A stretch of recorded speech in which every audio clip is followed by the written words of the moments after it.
Mamá, mi nueva esposa prefiere que no vayas, dice que causas drama. Esas fueron las palabras exactas de mi único hijo, Marcos.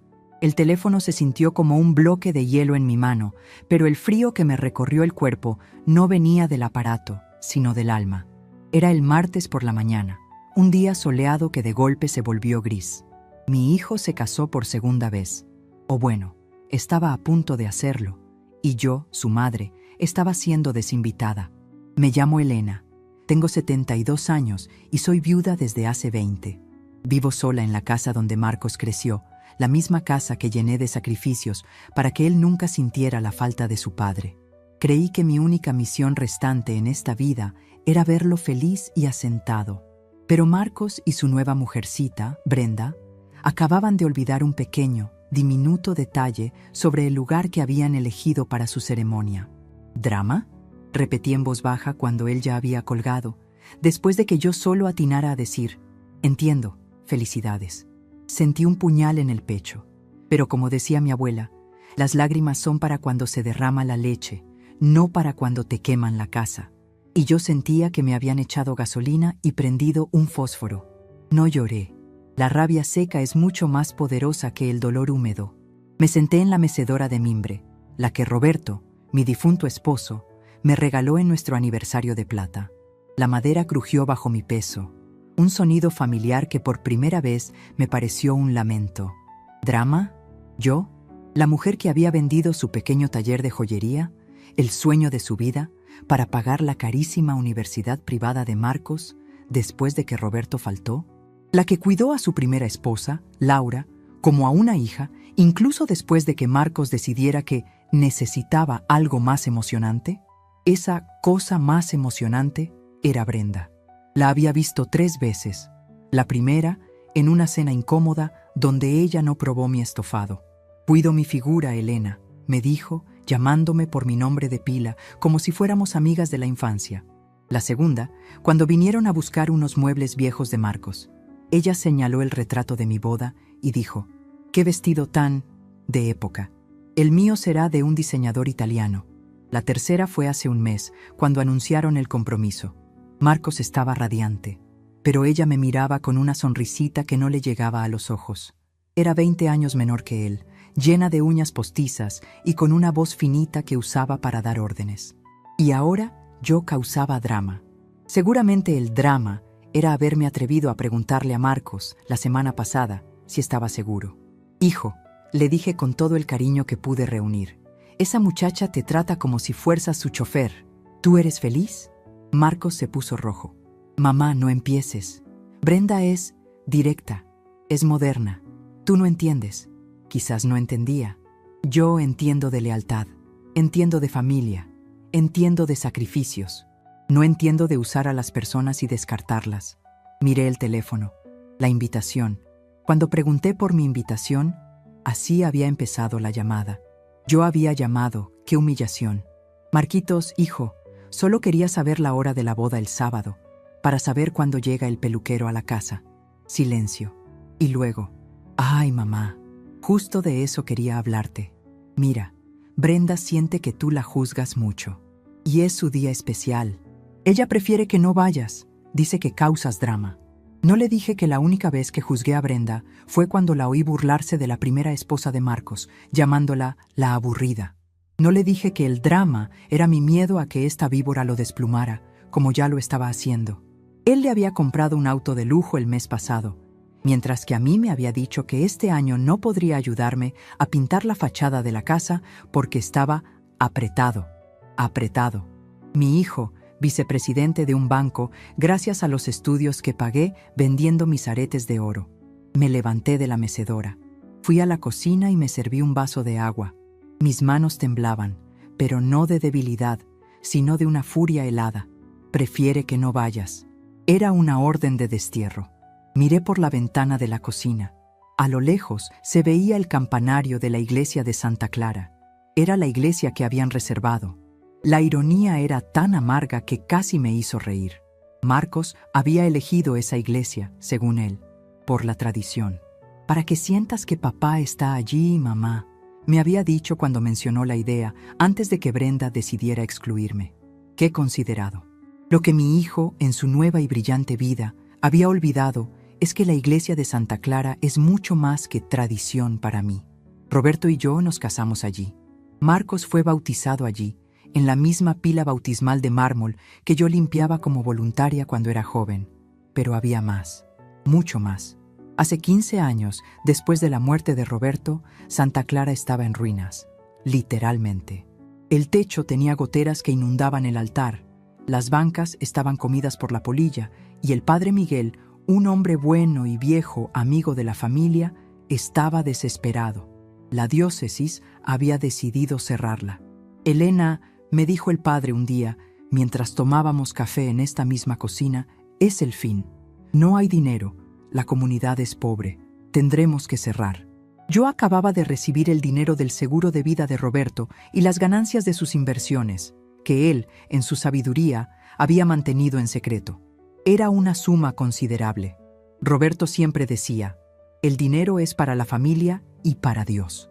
Pero asegúrate de que el dinero de Dios esté bien administrado, que no se lo roben los que visten de seda. Esa noche no pude dormir. Pensé en mi boda, en el bautizo de Marcos, en el funeral de Roberto. Ese lugar guardaba mi vida entera. Al día siguiente, fui a ver al padre Miguel. No usé abogados, ni notarios, ni nada de esa burocracia que tanto detesto. Hice las cosas como se hacían antes, con palabra y honor. Padre, le dije, Roberto me dejó lo suficiente. Quiero salvar Santa Clara, pero lo haré bajo mis condiciones. El padre Miguel abrió los ojos como platos. Será una donación anónima. Nadie, absolutamente nadie, debe saber que fui yo. El dinero será para el techo, el altar, los vitrales, las bancas, todo. Pero, y aquí venía mi única condición. La escribimos en una hoja simple de papel que el padre guarda en la caja fuerte de la sacristía. El donante principal, así me nombró, se reserva el derecho de vetar cualquier evento que no se alinee con los principios de fe y unidad familiar para los que este templo será restaurado, especialmente eventos privados que cobren por el uso del santuario. El padre Miguel, un hombre de Dios pero también un hombre práctico, entendió. Sabía que yo temía que convirtieran la iglesia restaurada en un salón de fiestas para ricos. Aceptó. Yo fui la donante del templo. Durante 15 años jamás usé ese derecho.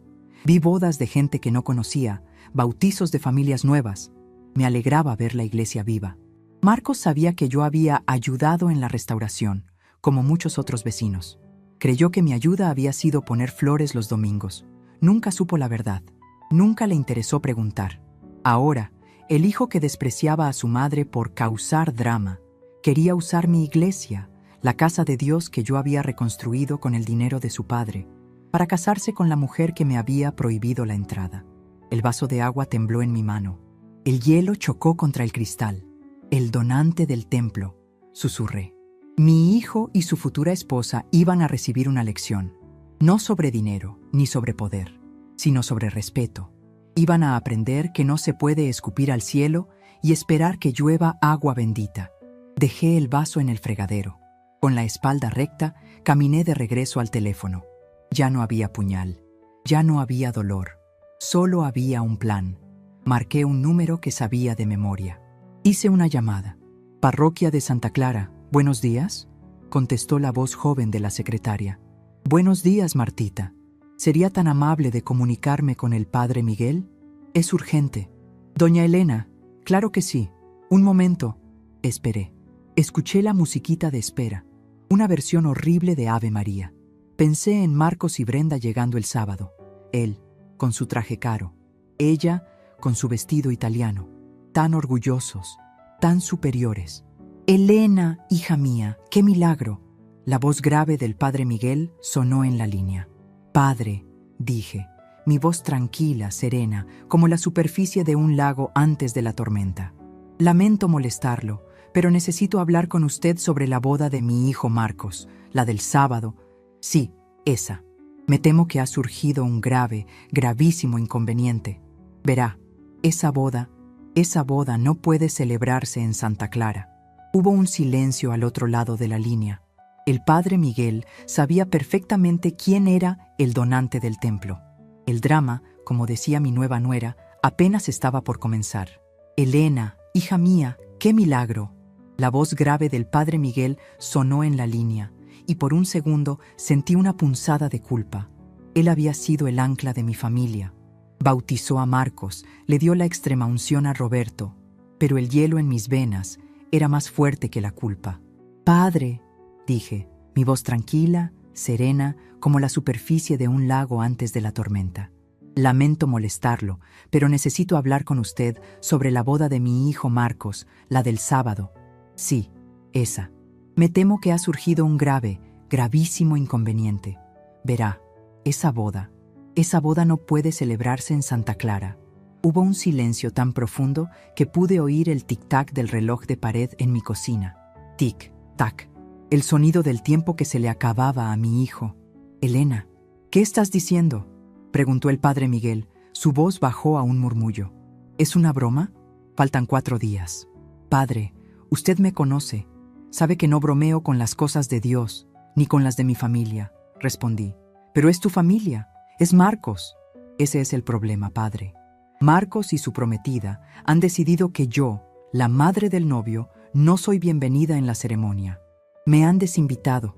Me acusaron de causar drama». Volvió el silencio. Esta vez fue un silencio de asombro. «No, Elena, debe ser un malentendido. Hablaré con él». «No hay nada que hablar», lo interrumpí firme. «El daño está hecho. Y usted, padre, recuerda la condición de mi donación. La única condición que puse hace 15 años, escrita en esa hoja de papel que guardamos en su escritorio». Lo oí respirar hondo. La cláusula de unidad familiar. Exactamente. Restauré Santa Clara para celebrar la unión, no la división. Y que un hijo le prohíba la entrada a su propia madre al templo que ella misma salvó. Me parece la peor de las divisiones. Es un insulto a mí, a la memoria de Roberto y a los principios de este lugar. Ese evento, padre, no se alinea con los principios para los que ese templo fue restaurado». El padre Miguel suspiró. Fue un sonido largo, cansado. «Elena, lo que me pides es una bomba atómica. El sábado por la mañana esa muchacha, Brenda, estará en la puerta con su vestido blanco. Esa muchacha fue la que me llamó vieja dramática», le informé, mi voz cortante. «Usted cumplirá con nuestro acuerdo, el acuerdo que salvó su iglesia. Yo no apareceré, yo no diré nada, pero cuando lleguen el sábado a las 11 de la mañana, usted les informará que la ceremonia ha sido cancelada». ¿Qué les digo? ¿La verdad?», sonaba aterrado. «Les dirá la verdad que ellos pueden manejar. Les dirá exactamente esto. El donante principal del templo, quien financió la restauración total de Santa Clara, ha vetado este evento. Considera que esta ceremonia viola la cláusula de unidad familiar. Nada más. No diga mi nombre. Deje que ellos aten cabos. Deje que mi hijo, el vicepresidente de banco, use su inteligencia para sumar 2 más 2. «Elena», suplicó él. «Padre Miguel», dije con una autoridad que ni yo sabía que tenía. «Usted dio su palabra y yo di mi dinero. Ambos lo hicimos por Dios. Ahora le pido que honre esa palabra, o tendré que recordarle a la diócesis que la donación fue condicional y que si las condiciones no se cumplen, los fondos pueden ser redirigidos». Era un golpe bajo, y lo sabía. Pero cuando peleas contra víboras, no puedes usar guantes de seda. El padre Miguel se rindió. «Se hará como dices, Elena. Dios nos perdone a ambos. Dios perdona a los arrepentidos, padre. A mí, que me perdone mi hijo». Y colgué. El resto del martes y la mañana del miércoles los pasé en una neblina. No era tristeza, era concentración. Me movía por la casa como un fantasma, pero mi mente era un hervidero. La primera parte del plan estaba en marcha, la iglesia. Pero sentía que faltaba algo. Cancelar la ceremonia era un castigo. Sí, pero Brenda era del tipo de mujer que se casaría en el patio de una cárcel con tal de salirse con la suya. Necesitaba entender mejor al enemigo. El miércoles por la tarde me puse mi falda gris, una blusa sencilla y mis zapatos cómodos. Agarré el bolso que usaba para hacer las compras y salí a caminar. No fui al mercado, fui a Santa Clara. El sol de la tarde entraba por los vitrales que yo había elegido en un catálogo francés hacía 15 años. El olor a cera de piso y a madera vieja me llenó los pulmones. Me sentía en casa. Vi a Martita, la joven secretaria de la parroquia, acomodando unos papeles. «Doña Elena, qué gusto verla», dijo sonriendo, aunque sus ojos me miraban con preocupación. «Viene a ver lo de las flores para el altar, ¿verdad?» «Así es, Martita. Las cosas buenas no deben detenerse por las cosas malas», dije, acercándome al mostrador. Ella bajó la voz. «Doña Elena, el padre está en su despacho. No ha salido desde ayer. Está muy afectado. Lo que pasó con la boda de su hijo». La miré directo a los ojos. «Martita, ¿tú sabías que no estaba invitada?» Martita se puso pálida. Yo oí algo. «Doña Elena, es una injusticia. La injusticia es una enfermedad que se cura con medicina amarga, mija», dije. «Pero dime la verdad, tú que estás aquí todo el día. ¿Cómo es esa mujer, Brenda?» Martita miró hacia la puerta del despacho del padre, asegurándose de que estábamos solas. «Señora Elena, esa mujer es una cosa bárbara», susurró, inclinándose sobre el mostrador. «Vino la semana pasada a gritar. El padre Miguel le dijo que no podían tirar arroz adentro del templo, por respeto. ¿Y sabe qué dijo ella? Sorpréndeme, Martita», dijo. «Padre, con todo respeto, el que paga manda. Y mi prometido está pagando una buena donación por usar este lugar». Así se lo dijo. Al padre. Sentí la sangre subirme a la cara. «¿Donación? ¿Marcos le va a dar dinero a la iglesia?» «Dígame usted a mí», dijo Martita, indignada. «Y eso no es todo. Preguntó si podíamos bajar la cruz del altar, porque dijo que oscurecía la decoración de sus flores importadas. Quería quitar al Cristo, doña Elena. Me tuve que apoyar en el mostrador. El aire me faltaba. Esto no era solo una falta de respeto hacia mí, era una falta de respeto a todo lo que yo creía, a la memoria de Roberto, al sacrificio que hice». «¿Y qué más, Martita?», pregunté, mi voz apenas un hilo. La oí hablando por teléfono en el patio. Se reía. Decía: «Ay, qué pena, señora», decía. «Ya me quité de encima a la vieja. Le dije a Marcos que si su mami venía, yo no me casaba. Ese viejo amargado no iba a arruinar mi día con sus lloriqueos. Dijo que usted olía a guardado, oler a guardado». Las palabras de Martita fueron el recurso que necesitaba. No era solo la exclusión, era el desprecio absoluto. Era la prueba de que Brenda no era solo una joven tonta y caprichosa. Era una persona cruel, y mi hijo, mi Marcos, lo estaba permitiendo. Él, que había sido criado para respetar a sus mayores. Agradecí a Martita. Le pedí que no le dijera a nadie, ni al padre, de nuestra conversación. Salí de la oficina y caminé hacia el altar mayor. Me senté en la primera banca. La misma banca donde me senté el día de mi boda con Roberto. La misma donde lloré en su funeral. Miré la cruz que Brenda quería quitar. Durante 20 años me había visto a mí misma como la viuda de Roberto o la mamá de Marcos, una figura de apoyo, la que siempre estaba, la que cocinaba, la que cuidaba, la que callaba. Cuando Marcos se divorció de Laura, su primera esposa, una mujer buena pero callada, yo no dije nada. Cuando empezó a salir con esta Brenda, yo solo fruncí el ceño en silencio. Ellos me veían como un mueble antiguo, útil para guardar cosas, pero que estorba en una fiesta moderna. Causas drama, hueles a guardado. Me habían subestimado tanto y por tanto tiempo que habían olvidado quién era yo. Habían olvidado que Elena, la viuda callada, era la misma Elena que había manejado las inversiones de Roberto después de su muerte. La misma que había triplicado ese dinero en la bolsa, en silencio. La misma que había negociado con arquitectos y constructores para levantar esa iglesia piedra por piedra, mientras Marcos estaba ocupado gastando su primer sueldo en un auto deportivo.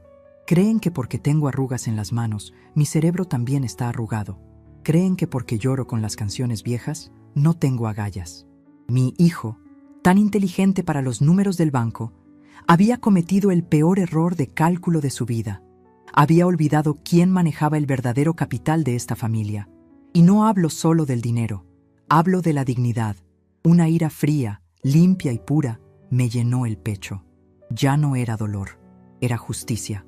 Me levanté de la banca, me persigné y salí de mi iglesia. Afuera, el sol brillaba. Caminé a casa, pero no entré. Seguí de largo 2 cuadras hasta el parque, donde sabía que a esa hora estaría doña Clara, mi vecina, la que tenía la lengua más rápida del barrio. La vi, sentada en su banca de siempre, dándole migas a las palomas. «Clarita», la saludé, poniendo mi mejor cara de tristeza. «Elenita, qué milagro, ¿cómo estás? Ya nerviosa por la boda del sábado. Qué emoción tu Marquitos al altar de nuevo». Respiré hondo y dejé caer la bomba. «Ay, Clarita, ¿qué le digo? Fíjese que no voy a poder ir», dije, mi voz temblando un poquito, como si fuera a llorar. Clara dejó caer la bolsa de pan. «¿Cómo? ¿Te sientes mal? ¿Qué pasó?». Me incliné hacia ella, como si contara un secreto terrible. «No, no es eso. Es que, bueno, la nueva esposa, usted sabe cómo son las jóvenes de ahora. Brenda, ella prefiere que yo no vaya. Dice que yo estorbo, que soy de otra época». Los ojos de doña Clara se abrieron como platos. «¿Qué?». «Sí», dije limpiándome una lágrima falsa. «Marcos me lo dijo, que para evitar dramas, mejor me quedara en la casa. Así que, bueno, aquí estaré, rezando por ellos». El rostro de Clara pasó del asombro a una furia que casi me dio miedo. «No puedo creerlo. Es una barbaridad, un malagradecido. Después de todo lo que hiciste por ese muchacho y esa arribista. Esto lo tiene que saber todo el barrio». «No, Clarita, por favor», supliqué débilmente. «No le diga a nadie. Qué vergüenza para mí». «¿Vergüenza? Vergüenza para ellos», gritó Clara, levantándose. «Esto no se queda así, Elena.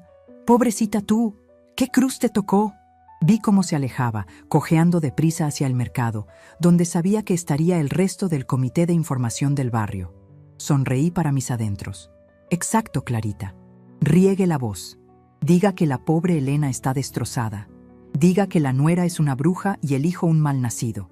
Hagan el trabajo sucio por mí. La percepción externa. La pobre víctima. La realidad interna.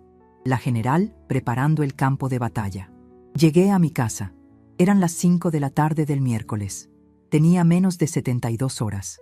La iglesia estaba resuelta. El barrio estaba cubriendo el flanco de la opinión pública. Ahora faltaba el golpe maestro. Si Brenda quería quitar la cruz de la iglesia, era obvio que la ceremonia religiosa era solo un trámite.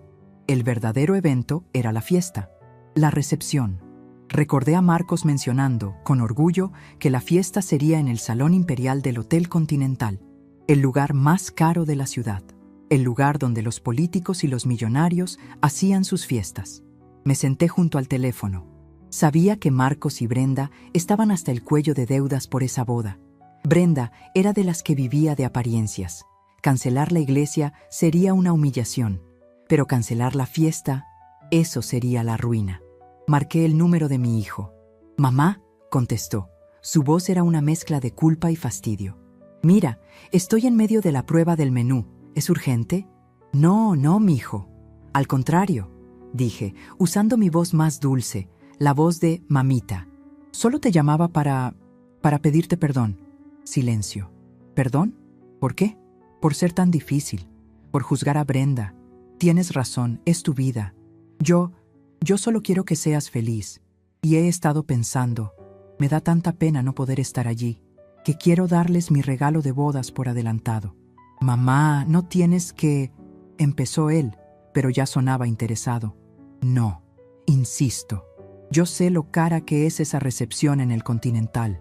Y sé que Brenda quiere todo perfecto. Así que yo quiero pagar el saldo de la fiesta. Tómalo como mi bendición». La línea quedó muda. Pude casi oír el cerebro de Marcos calculando. «Mamá, ¿estás hablando en serio? Eso es muchísimo dinero. El pago final es el viernes». «El dinero va y viene, hijo. La familia es para siempre. Déjame hacer esto por ustedes, para que vean que no hay rencores, para que empiecen bien». «Mamá, eres la mejor», gritó, y pude oírlo decirle a Brenda. «Mi mamá va a pagar el hotel». Oí un gritito agudo de ella al fondo. «Gracias, mamá. Brenda te manda un beso. Sabía que entenderías». «Claro que entiendo, mi amor. Pásame el número de la cuenta del hotel y el nombre de la encargada. Yo me ocupo de todo el viernes. Ustedes no se preocupen por nada más que por ser felices». Colgué. El plan estaba completo. Ellos creían que yo iba a pagar la fiesta. Iban a pasar el jueves y el viernes tranquilos, creyendo que su vieja dramática había entrado en razón y soltado el dinero. Pero yo recordaba algo de mis días de inversión. Los grandes hoteles no funcionan con promesas. El viernes por la tarde llamaría al hotel, pero no para pagar. Llamaría para confirmar una cita de pago en persona para el sábado al mediodía, justo antes de que llegaran los invitados. Y cuando el gerente me dijera que eso era imposible, que necesitaban el pago antes, yo simplemente le diría: tiene razón, qué pena. Entonces cancélelo. El sábado, Marcos y Brenda no solo se encontrarían con la puerta de una iglesia cerrada, se encontrarían con la puerta de un salón de fiestas cerrado. Miré la foto de Roberto en la repisa. «Ay, mi viejo», le susurré. «Tu dinero iba a ser para su futuro, y lo será. Pero primero les va a enseñar el valor del pasado». Pasé el jueves limpiando la plata. El viernes horneé un pastel de naranja, solo para mí. Mi teléfono sonó varias veces. Eran Marcos y Brenda, seguramente llamando felices para confirmar el pago. Dejé que el teléfono sonara. Miré el reloj. Viernes, 4 de la tarde. Hora de hacer la segunda llamada. Hotel Continental. Buenas tardes. Buenas tardes. Hablo por la boda de Marcos y Brenda este sábado. Soy Elena, la madre del novio. La calma antes de la tormenta era absoluta. Y yo estaba en el ojo del huracán. Hotel Continental. Buenas tardes. Habla Alejandra, la coordinadora de eventos. ¿En qué puedo servirle? Agarré el auricular del teléfono con firmeza. Eran las 4 de la tarde del viernes. El sol entraba por la ventana, pero yo me sentía en la sombra, fresca, tranquila. Mi voz salió melosa, como la de una viejita dulce que no rompe un plato. Buenas tardes, señorita Alejandra.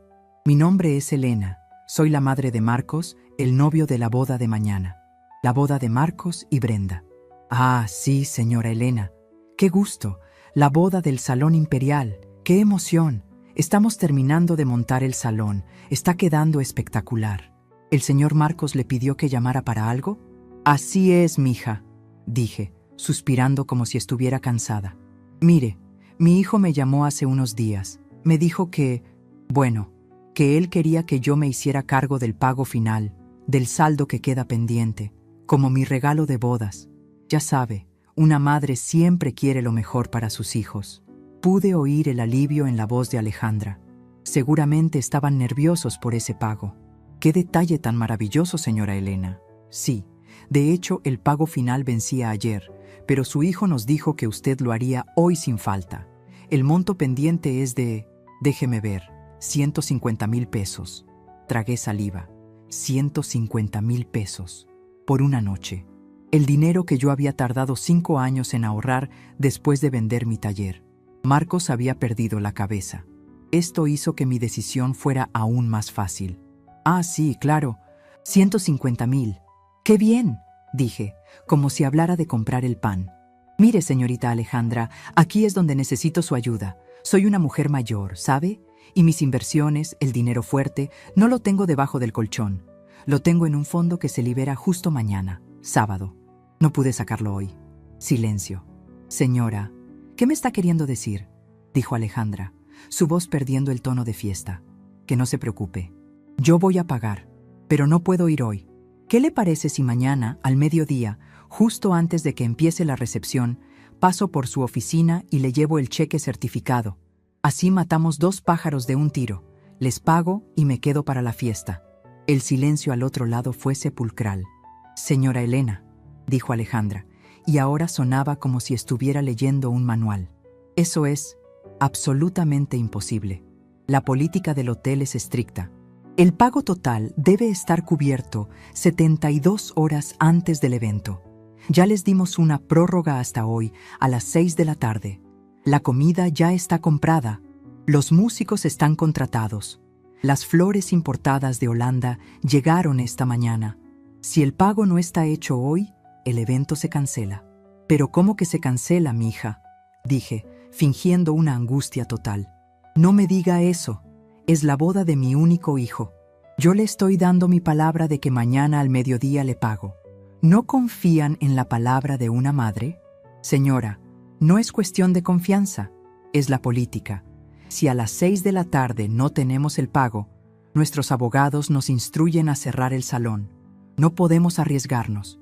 ¿No puede hacer una transferencia? ¿Usar una tarjeta de crédito? Ay, mija, yo no sé usar esas cosas modernas. Yo soy de cheque. Marcos sabe cómo soy yo. Él debió explicarles. Yo creo que usted, siendo tan amable, puede hacer una excepción. ¿Qué más da que les pague hoy a las 6 o mañana a las 12? El dinero es el mismo. Señora, dijo Alejandra, ya perdiendo la paciencia. La diferencia son millones de pesos en riesgo para el hotel. O paga hoy, o no hay boda. Me quedé callada un momento. Dejé que la tensión creciera. Bueno, suspiré profundamente. Qué pena que el Hotel Continental sea tan inflexible. Yo que quería ayudarlos. Yo que quería darle esta alegría a mi hijo. Pero si usted me dice que es imposible, pues, ¿qué se le van a hacer?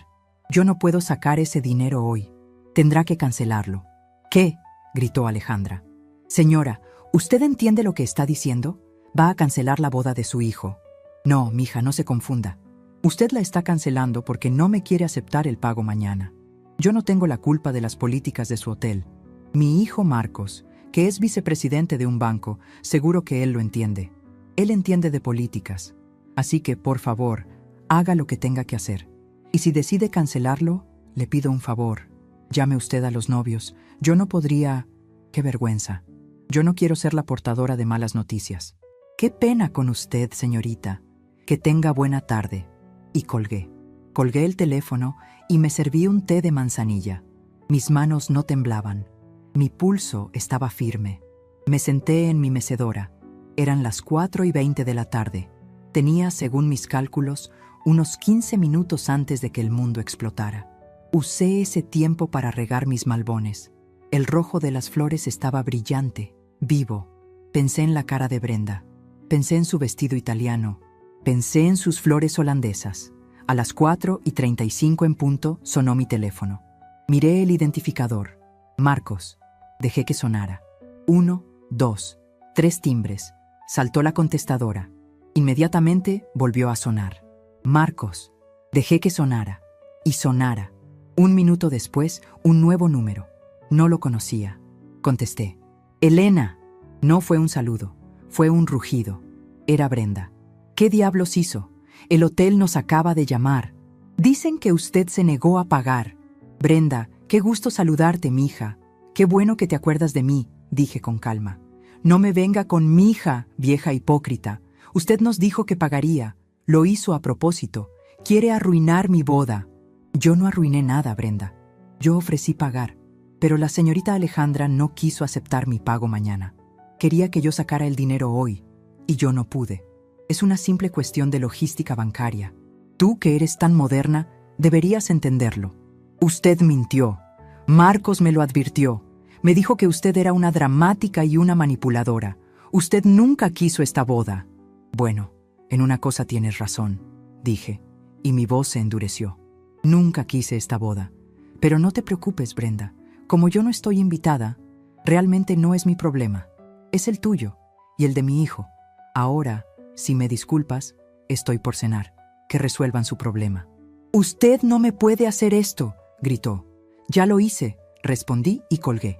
El teléfono se volvió loco. Era un diluvio. Mensajes de texto, llamadas perdidas. Marcos, Brenda, Marcos, Brenda. Leí algunos de los mensajes por encima. Marcos, mamá, ¿qué pasó? El hotel dice que no pagaste. Llámame urgente. Marcos, mamá, contesta, esto es una pesadilla. Brenda está histérica. Brenda, arruinó todo. La voy a demandar. Marcos, mamá, por el amor de Dios, lo que sea que te haya dicho Brenda, olvídalo. Te necesitamos. Yo te invito a la boda, pero paga el hotel, por favor. Ah, pensé, ahora sí estoy invitada. Apagué el sonido del teléfono. La noche cayó sobre el barrio. Hice mi sopa de fideos, vi mi telenovela. Me sentía tranquila, pero era la calma tensa que precede a la tormenta. El sábado por la mañana me desperté antes que el sol. Me bañé con calma. No me puse mi vestido de luto. Saqué un vestido sencillo, color azul cielo, que Roberto decía que hacía juego con mis ojos. Me peiné con esmero. Me puse un poquito de perfume, el que guardaba para las misas de domingo. Preparé mi café con leche y me senté en el porche. El barrio despertaba. El lechero, el panadero, la vida seguía. A las 9 de la mañana, tal como lo había predicho, apareció doña Clara. Venía con una bolsa de papel en la mano y una cara de funeral. «Elenita», dijo, acercándose a mi reja. «Pobrecita. ¿Estás bien?» «Clarita, buenos días. Pasa, siéntate. ¿Un cafecito?» «No, mija, ¿cómo crees? Vengo en son de guerra. ¿Es verdad lo que se oye?» «¿Qué se oye, Clarita?» «Pues que tu hijo y la sinvergüenza esa vinieron anoche a gritarte a la puerta como locos. Don Pepe, el de la tienda, los tuvo que correr. Decían que les robaste dinero». «Ay, Clarita», dije, poniendo mi mejor cara de víctima. «Ni me digas. Estoy tan asustada. Yo solo les ofrecí un regalo de bodas, un dinerito, y creo que entendieron mal. Creyeron que yo iba a pagarles toda la fiesta esa carísima. Y como no pude, se pusieron como fieras, me dijeron cosas horribles, que yo era una ladrona, tuve que atrancar la puerta». Doña Clara jadeó. «Descarados, mal agradecidos. Encima de que te desprecian, te quieren sacar hasta el último centavo. Pero no te preocupes, Elena, el barrio está contigo, nadie te va a molestar». Le agradecí. Ella me dejó el pan dulce y se fue, con la misión de esparcir la nueva versión de la historia. La nuera abusiva no solo había desinvitado a la pobre Elena, sino que ahora intentaba extorsionarla. El reloj marcaba las 10:30 de la mañana. La boda en Santa Clara era a las 11. Agarré mi sombrero de paja, uno discreto, y mis lentes de sol. Salí de mi casa y caminé despacio. No fui a la iglesia. Fui a la plaza que está justo enfrente. Me senté en una banca de hierro forjado, debajo de un árbol frondoso. Tenía la vista perfecta de la entrada principal de Santa Clara. A las 10:45 empezaron a llegar los invitados. Coches elegantes, mujeres con vestidos de colores brillantes y tacones imposibles. Hombres de traje oscuro. Se veían confundidos. Miraban sus relojes, miraban sus invitaciones y miraban, sobre todo, las grandes puertas de madera de la iglesia. Estaban cerradas. Los invitados se arremolinaban en la escalinata. «¿Qué pasa? ¿Se retrasó? ¿Nos equivocamos de día?» Vi a los músicos del coro, con sus carpetas, tratando de entrar por una puerta lateral, pero también estaba cerrada. A las 11:05, el murmullo era de pánico. Y entonces llegó un coche blanco, larguísimo, brillante como un diente de oro, un moño gigante en el capó. Se estacionó justo enfrente. El chofer bajó y abrió la puerta. Salió Marcos. Pálido como un muerto, su traje le quedaba grande. Se pasó la mano por el pelo, desesperado. Y luego salió ella, Brenda. Tengo que admitir que el vestido italiano era impresionante. Era enorme. Blanco, brillante, con miles de cristales que seguro costaron más que mi casa. Un velo larguísimo. Parecía una de esas muñecas que ponen encima de los pasteles. Pero su cara no era de muñeca. Estaba roja. Agarró a Marcos del brazo y prácticamente lo arrastró por la escalinata, pisando su propio vestido. «Marcos, haz algo. ¿Por qué está cerrado?», le oí gritar desde mi banca. Marcos golpeó la puerta. «¡Padre! ¡Padre Miguel! ¡Abra! ¡Soy yo, Marcos!». Los invitados los miraban en silencio. Era un espectáculo penoso. En ese momento, la puerta lateral de la sacristía se abrió. Pero no salió el padre Miguel. Salió Martita, la secretaria. Llevaba una pequeña hoja de papel en la mano. «Señor Marcos, señorita Brenda», dijo Martita, su voz temblando pero firme. «El padre Miguel me pidió que les entregara esto». Brenda le arrebató el papel. Lo leyó. «¿Qué es esto?». «¿Cancelado?», gritó. «¿Qué significa cancelado?».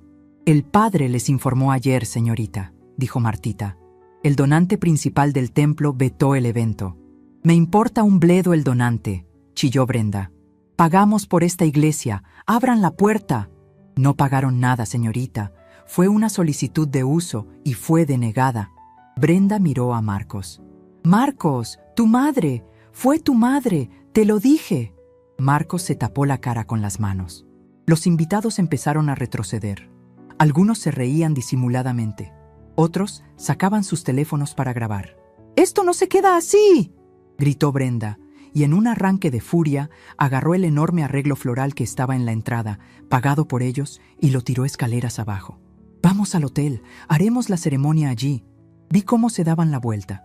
Vi el vestido italiano de Brenda arrastrando el polvo de la calle.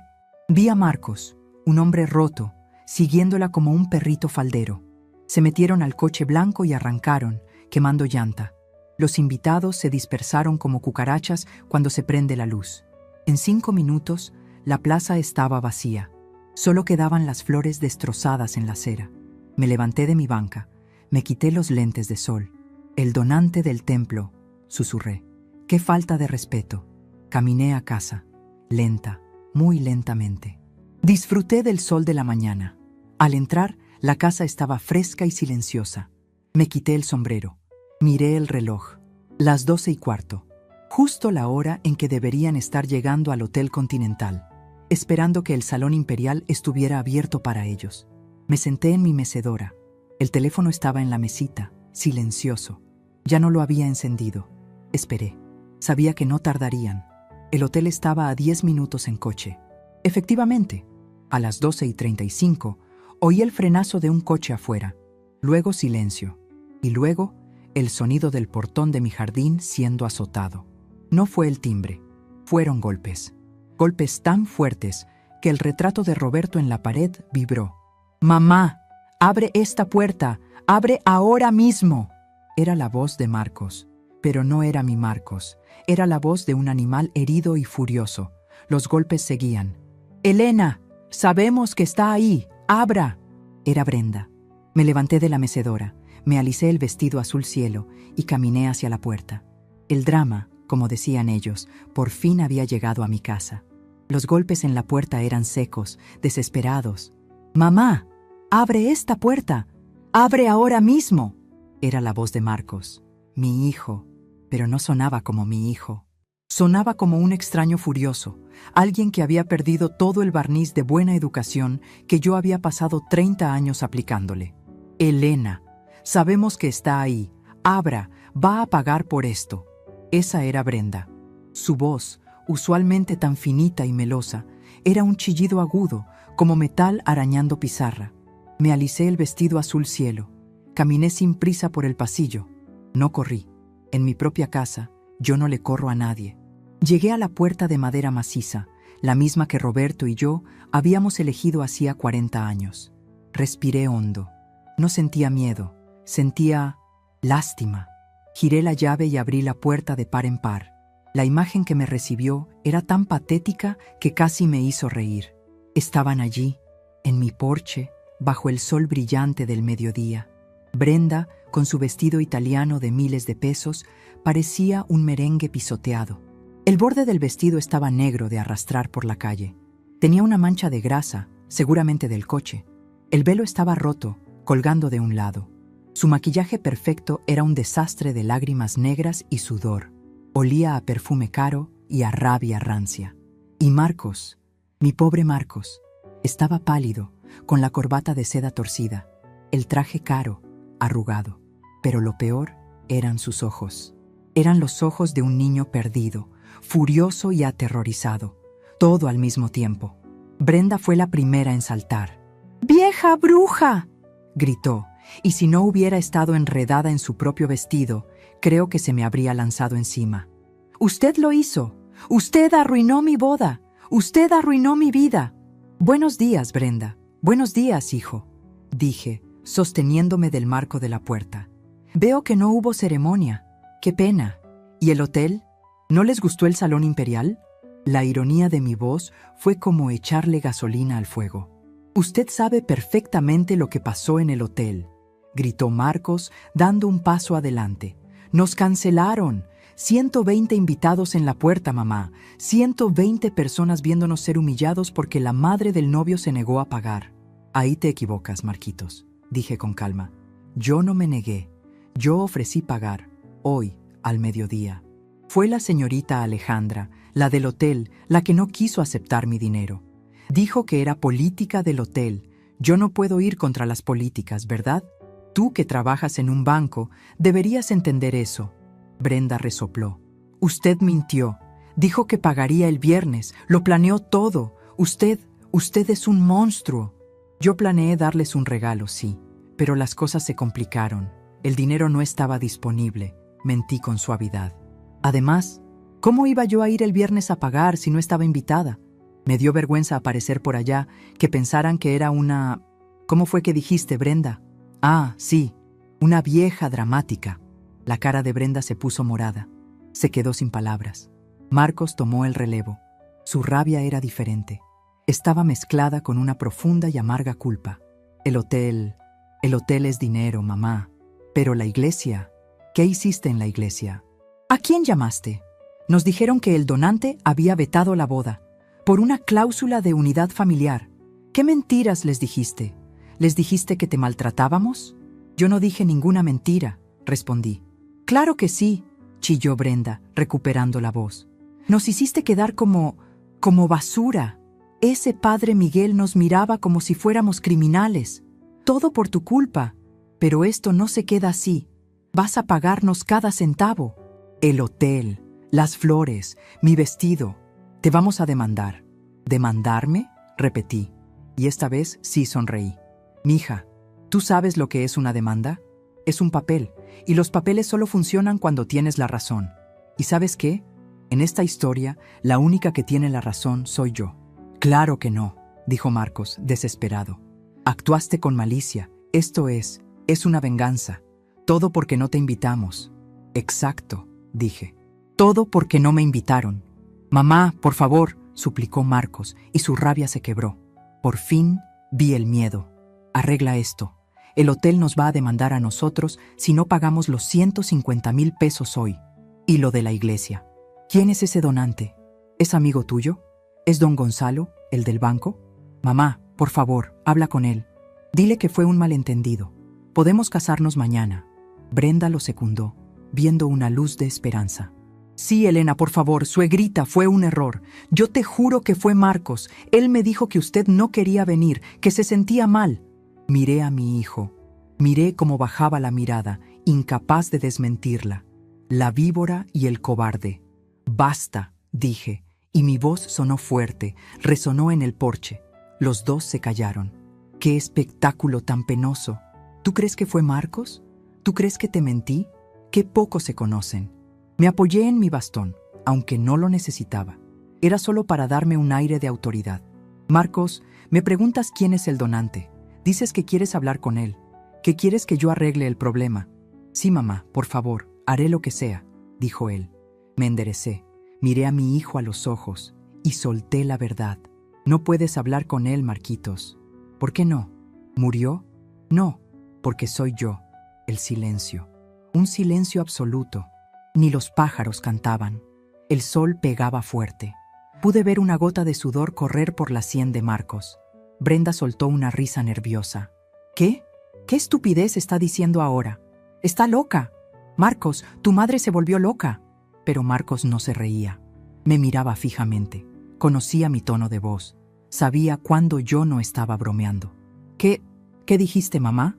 El donante principal del templo. El que pagó la restauración completa de Santa Clara hace 15 años, cuando estaba en ruinas.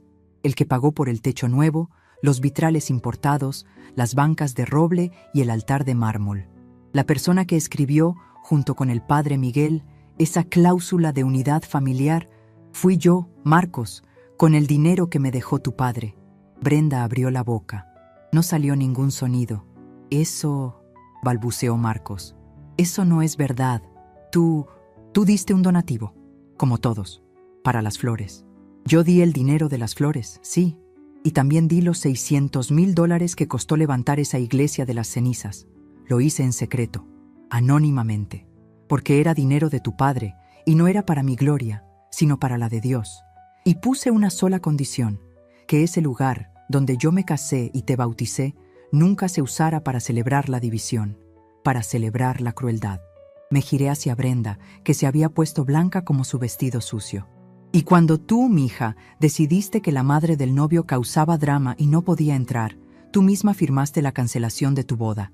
Yo no tuve que mover un dedo, solo tuve que recordarle al padre Miguel el contrato que firmamos. ¿No? susurró Brenda. No, usted es una vieja pobre. Usted vive en esta casa que se cae a pedazos. Usted no tiene ese dinero. Ahí está tu error, niña, dije, mi voz cortante. Y el tuyo, Marcos. Creen que porque uso delantal y huelo a guardado no tengo nada. Creen que porque soy vieja, soy tonta. ¿Quién crees que manejó las inversiones de tu padre cuando él murió? ¿Crees que el dinero se quedó quieto? Administré ese dinero. Lo moví, lo multipliqué. Mientras tú estabas ocupado comprando autos de lujo que no podías pagar, yo estaba asegurando el patrimonio de esta familia. El patrimonio que tú acabas de escupir. Marcos se tuvo que recargar en la columna del porche. Se le doblaron las piernas. Mamá, ¿es verdad? ¿Todo este tiempo? Sí. Y no solo sé lo del donativo, también sé otras cosas. ¿Qué otras cosas? Sé que la señorita Brenda, dije, saboreando cada palabra, quería bajar la cruz del altar mayor porque no combinaba con la decoración de sus flores holandesas. Quería quitar a Cristo de mi iglesia como si fuera un florero viejo. Marcos me miró, horrorizado. Brenda, ¿eso es verdad? Brenda temblaba. Yo solo sugerí. No mientas, le grité. Y también sé que te burlaste de mí con Martita, la secretaria, que dijiste que te habías quitado de encima a la vieja, que yo olía a guardado. ¿Creías que el padre Miguel y Martita te iban a cubrir? Ellos me respetan. A ti solo te temen. Y el respeto, mija, siempre le gana al miedo. Ahora sí, Brenda se derrumbó.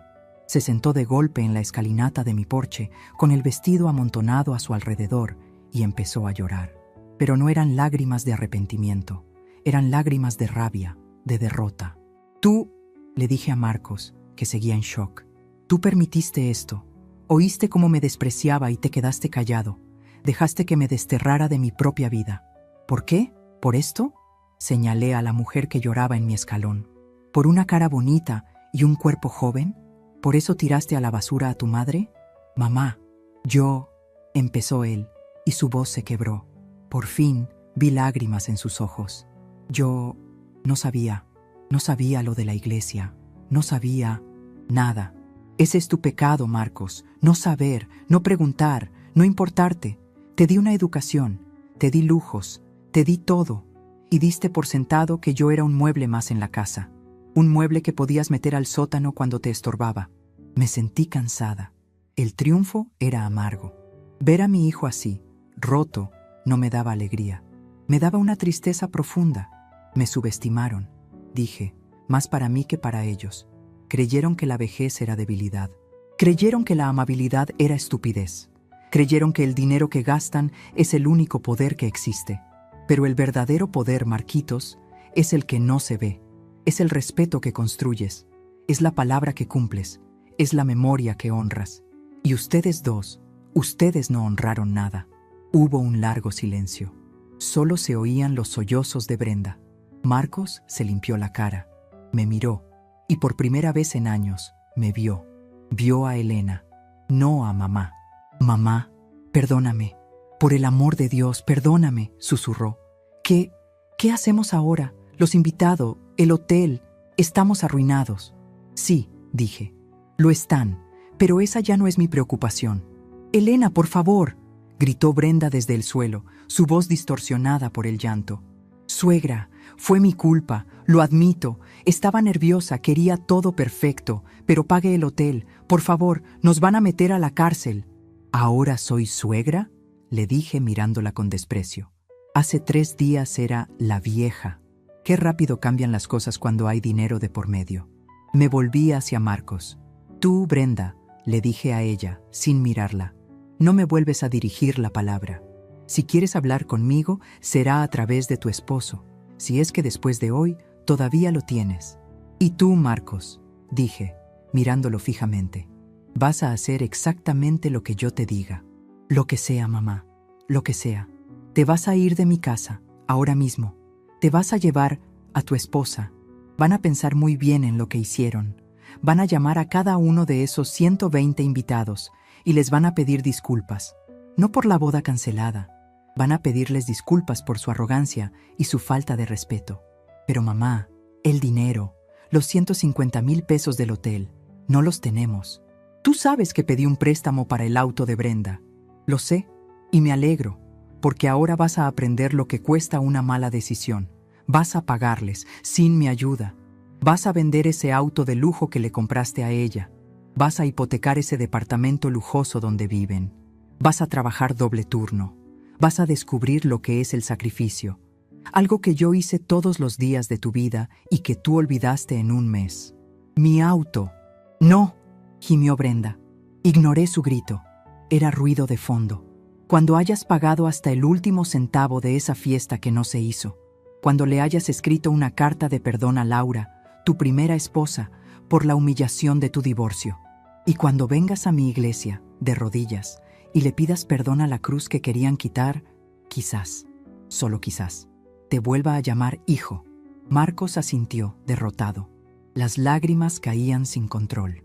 Abrí la puerta de mi casa. Ahora, váyanse de mi porche. Están ensuciando la entrada con ese vestido. Los vi irse. Marcos tuvo que levantar a Brenda del suelo. Ella tropezaba con su vestido sucio, una reina destronada en el reino equivocado. Él la metió en el coche blanco, que ya no parecía de boda, sino un coche fúnebre. Cerré la puerta. El clic de la cerradura sonó como un disparo. Me recargué en la madera. Mi casa, mi silencio. La tormenta había pasado, pero mientras oía el motor del coche alejarse, sabía que esto no era el final. Era el comienzo de algo nuevo. Había recuperado mi poder. Ahora tenía que decidir qué hacer con él. Cerré la puerta. El clic de la cerradura sonó como un disparo en el silencio de mi casa. Por primera vez en 40 años, mi hogar estaba completamente en silencio. No había expectativas, no había nadie a quien cuidar, no había un almuerzo que preparar con urgencia. Solo estaba yo. Me recargué contra la madera maciza. El sol entraba por la ventana del pasillo, dibujando un cuadrado de luz en el piso. Afuera, oí el motor del coche blanco arrancar y alejarse, llevándose el sonido de los sollozos de Brenda y el silencio roto de mi hijo. Gané. Había ganado. Pero mientras caminaba de regreso a la cocina, el corazón me pesaba. ¿Qué había ganado? Había expuesto la verdad, sí. Había defendido mi dignidad, pero había tenido que demoler a mi propio hijo para hacerlo. Me senté en la mecedora de mimbre, la que había sido mi compañera en tantas vigilias. La casa se sentía enorme, vacía. Miré la foto de Roberto en la repisa. «Ay, mi viejo», le susurré. «Mira el lío que armé. Tú siempre decías que yo era callada, pero que tenía el carácter de un general. Creo que hoy comandé una guerra». El teléfono seguía en la mesita, apagado, como un animal muerto. Lo agarré, lo encendí. Fue como abrir una compuerta. 147 mensajes. Docenas de llamadas perdidas. Eran los invitados de la boda, los amigos de Marcos, los parientes lejanos de Brenda. Leí algunos por encima. ¿Qué pasó? ¿Están todos bien? ¿Fue una broma? Y luego, los de mi hijo, enviados después de que los eché. «Mamá, por favor, no tenemos a dónde ir. Arruinaste mi vida. La odio a ella, pero te odio más a ti. Contesta». Apagué el teléfono de nuevo. No. Mi nueva vida empezaba con silencio. Si Marcos quería hablar conmigo, tendría que ser en mis términos. Y mis términos requerían más que unos mensajes de texto llenos de rabia y autocompasión. El resto del sábado fue una neblina. Hice lo que siempre hacía. Limpié los pisos, saqué brillo a la plata, cociné un caldo de pollo que no tenía hambre de comer. Pero mientras limpiaba, algo era diferente. No lo hacía por rutina, lo hacía por mí. Estaba reclamando mi espacio. Esta casa, que Brenda había despreciado, era mi fortaleza, y estaba impecable.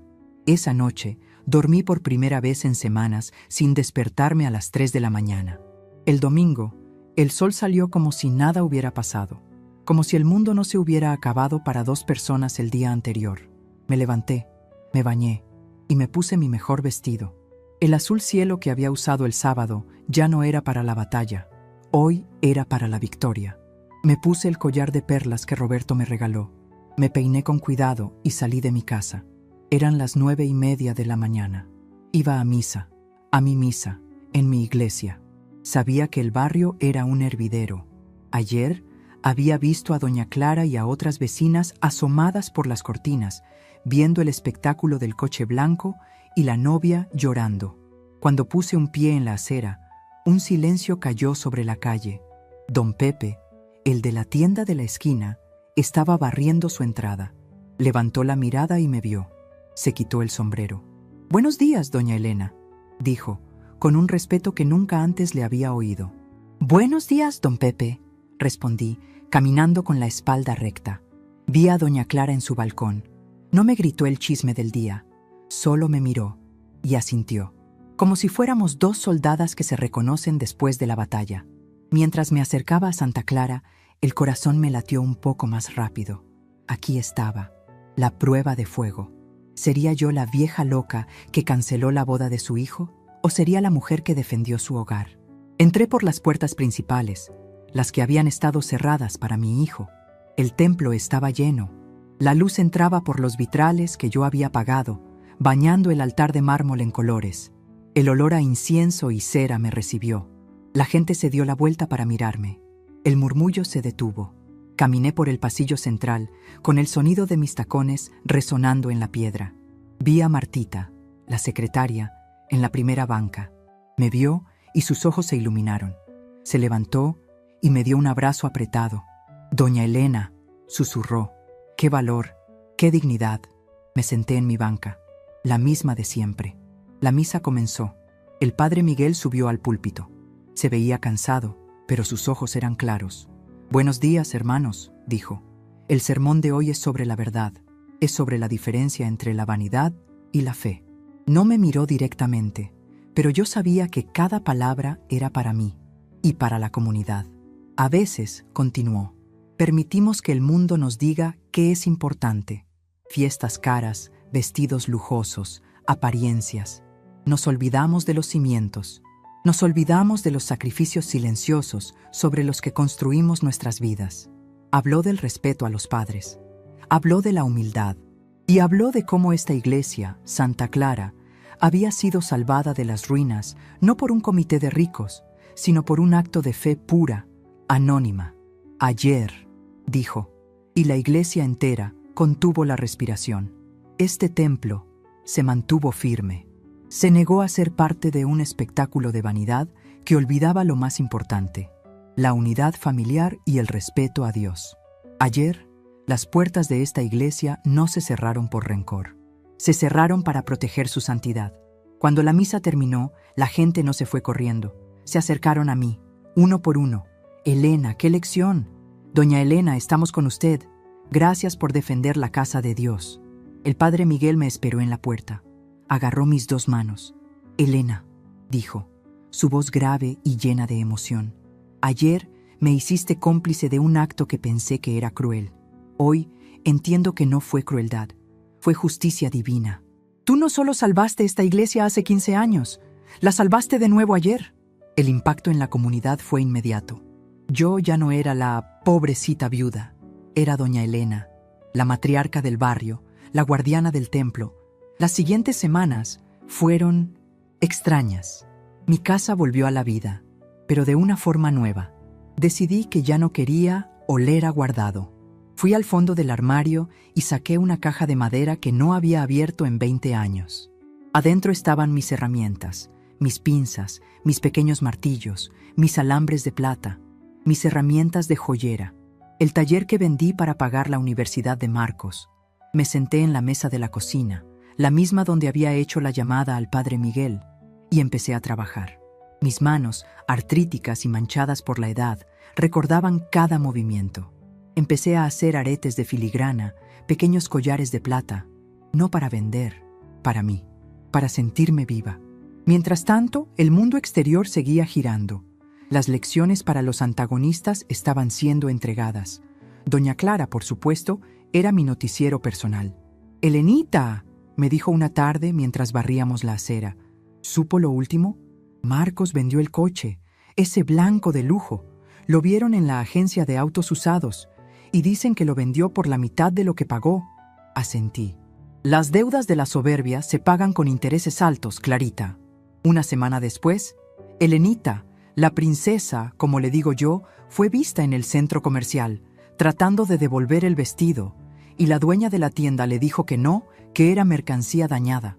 Dicen que Brenda hizo un escándalo, gritando que ella era alguien, y la de la tienda le contestó: «Aquí la única alguien es la dueña, y yo no acepto trapos sucios». ¡Qué humillación! La lección de Brenda era la más dura. Ella, que había construido su valor en las apariencias, estaba siendo despojada de todo. Sin el dinero de Marcos, sin el estatus de la boda, no era nadie. Y Marcos, su lección era más profunda. Doña Clara me dijo que seguía trabajando en el banco, pero que lo habían reubicado.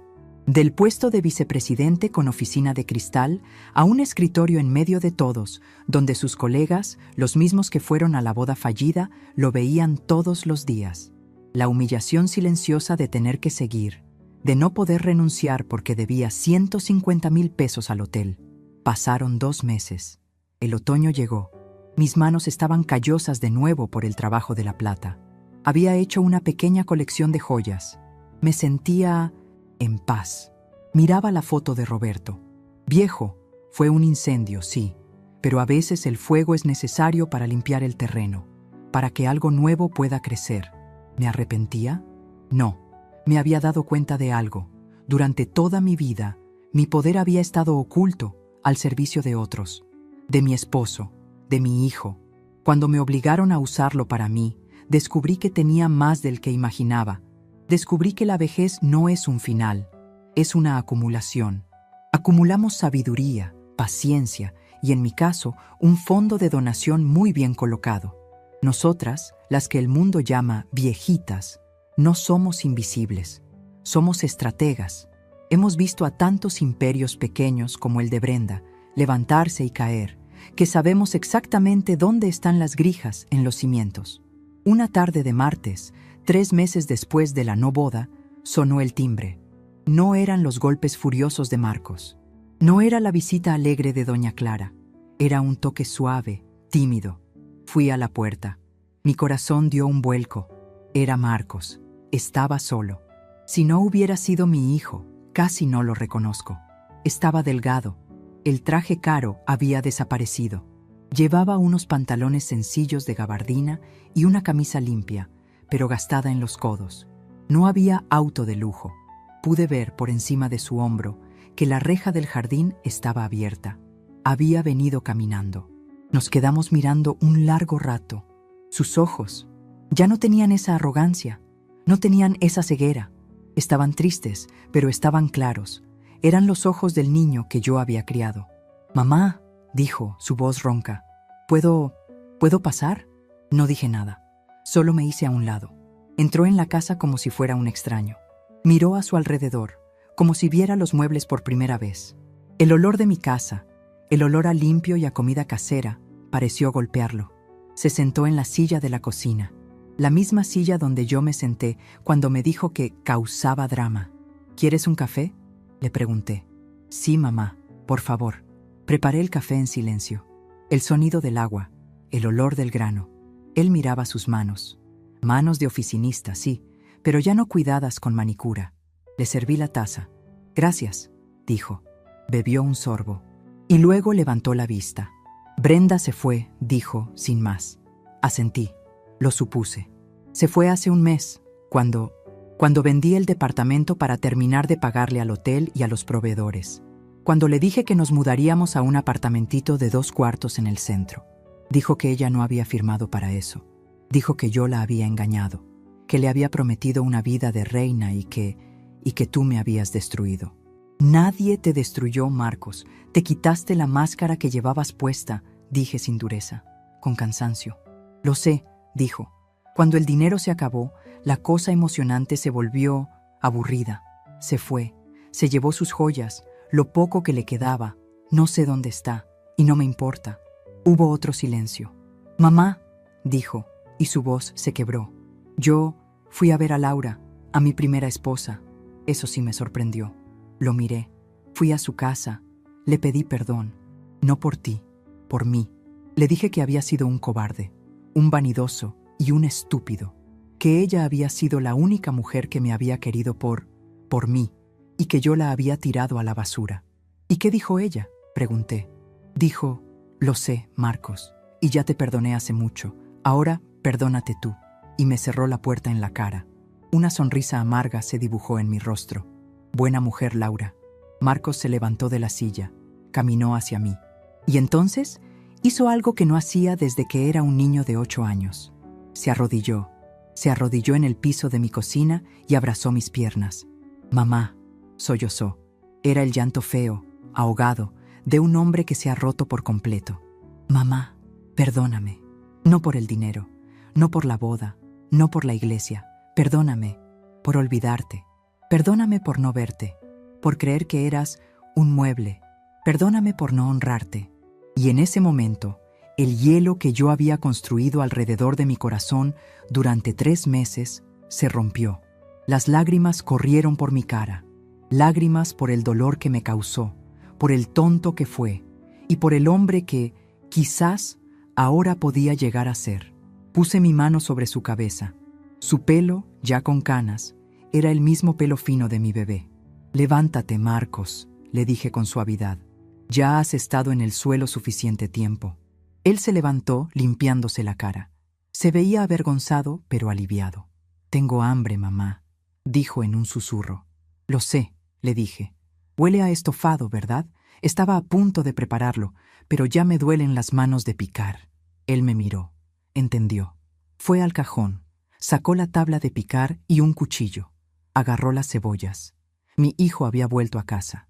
Me senté en mi mecedora, esta vez no con rabia, sino con una paz profunda. Lo vi trabajar en la cocina, con torpeza al principio, pero luego con la memoria de los años que me había ayudado. La casa que él había olvidado que yo había construido y que yo sola, con mis propias manos, había tenido que salvar.